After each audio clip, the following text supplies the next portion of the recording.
ഇത് ഏത് നാട്ടിൽ നിന്നാ? ശ്രീലങ്ക എന്നാണോ? അല്ല, കോഴിക്കോട്. കോഴിക്കോട് എവിടെയാ? കോഴിക്കോട് കേരളത്തിൽ. അതല്ല, കോഴിക്കോട്ട് എവിടെയാ? കോഴിക്കോട് എവിടെയാ? കോഴിക്കോട് കേരളത്തില്. കോഴിക്കോട് നരിക്കുനി. നരിക്കുനി. ആ, അവിടെ നിന്നാണ്. അവിടുത്തെ ആൾക്കാർക്കെല്ലാം സുഖമാണോ? ആ, സുഖം. അവരെന്ത് പറഞ്ഞത് സിദ്ധുവിന്റെ പാട്ടിനെ പറ്റി? അടിപൊളിയാണ്, ഇനിയും നല്ലോണം പാടാൻ പറഞ്ഞു. അപ്പൊ വീട്ടുകാരെന്ത് പറഞ്ഞു? ആ, പ്രത്യേകിച്ച് അച്ഛനല്ലേ മെയിൻ ക്രിട്ടിക്. അപ്പൊ അച്ഛൻ എന്ത് പറഞ്ഞു? അച്ഛനും നല്ലോണം പാടാൻ. അച്ഛൻ കൊണ്ടുപോവോ വയനാട്? ആ, എപ്പൊ കൊണ്ടുപോകും? ശരിയാണല്ലോ, ഉണ്ടാവുമെന്ന് പറഞ്ഞു. നമുക്കൊക്കെ ഓഫർ ഉള്ളതാണല്ലോ. നമുക്ക് ഓഫർ കൂടി വരുന്നുണ്ടേ. അപ്പൊ എപ്പോഴാണ് അച്ഛൻ കൊണ്ടുപോകാൻ പോണേ സിദ്ധുവിനെ? അടുത്ത ബ്രേക്കിന് കൊണ്ടുപോകും സാർ. അടുത്ത ബ്രേക്കിന്. സാർ, എനിക്കൊരു കഴിഞ്ഞ ദിവസം നടന്നൊരു സംഭവമായിരുന്നു. അത് കോഴിക്കോട് ഞങ്ങളൊരു മത്സരത്തിന് പോയിട്ടുണ്ടായിരുന്നു സാർ. അപ്പൊ അതിൽ ഞാനിങ്ങനെ ഓഫർ ചെയ്തിട്ടുണ്ടായിരുന്നു മോളടുത്ത്, നന്നായി പാടുകയാണെങ്കിൽ ഞാനൊരു ബിരിയാണിയൊക്കെ വാങ്ങിത്തരാൻ. അങ്ങനെ വരുന്ന വഴിക്ക് അന്ന് മോള് നന്നായിട്ട് പാടുകയും ചെയ്തു സാർ. പാടിക്കഴിഞ്ഞ് ഞങ്ങൾ തിരിച്ചു വരുന്ന വഴിക്ക് ശരിക്കും പറയുകയാണെങ്കിൽ അന്ന് എന്റെ കയ്യിൽ ക്യാഷ് ഇല്ലായിരുന്നു.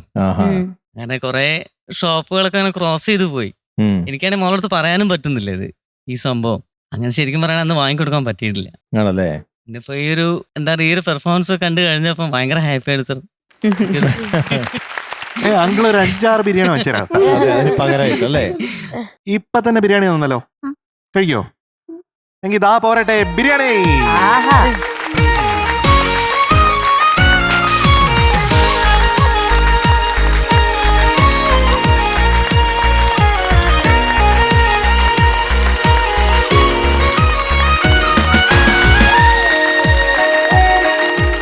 ബിരിയാണി അല്ലേ, ഒന്ന് കാണട്ടെ ആ സൗന്ദര്യം. യെസ്, നല്ല കോഴി ബിരിയാണിന്റെ മണം അല്ലേ? അച്ഛൻ്റെ ബിരിയാണി ഒരു ഉരുള.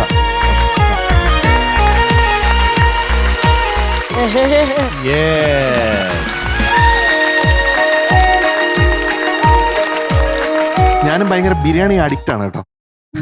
എവിടെ പോയാലും ബിരിയാണി അന്വേഷിച്ചു. ഒരു അവാർഡ് ഫംഗ്ഷന് പോയപ്പോഴത്തേക്കും ബിരിയാണി അന്വേഷിച്ചു പോയി ഹൈദരാബാദിൽ.